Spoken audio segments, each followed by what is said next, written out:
बघा एवढं दहाचं कुटुंब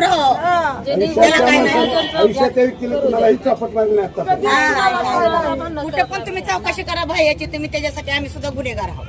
भाईयाला काय एवढी आमची अपेक्षा आहे, तेवढी आमची विनंती आहे. एवढं बघा गरीब गोराच्या पालेदार आहेत, त्यांनी त्यांच्यावर लक्ष ठेवा. तेवढं 4-5च्या सुमारास ती खरोखरच निंदनीय आहे.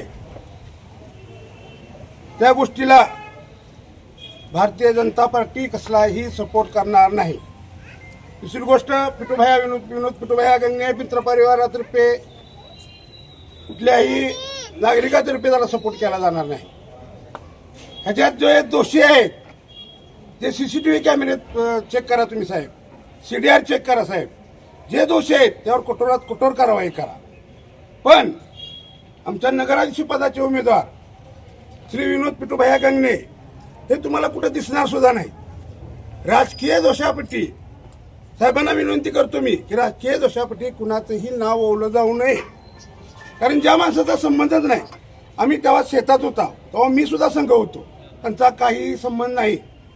ह्या झालेल्या ह्या प्रकरणांमध्ये आम्ही तीव्र विरोध करतो ह्याचा. त्यांना कठोर शासन व्हावं, पण विनाकारण ह्याच्यात कुणाचंही नाव गवलं जाऊ नये अशी मी विनंती करतो.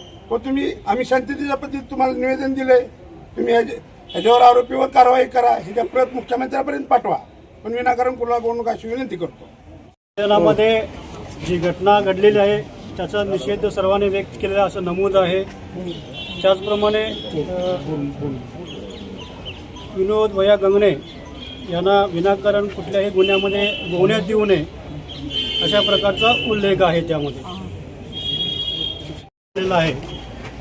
निवेदनाच्या अनुषंगानं जी सत्यता आहे ती पडताळणी केली जाईल आणि त्याप्रमाणे कारवाई करण्यात येईल.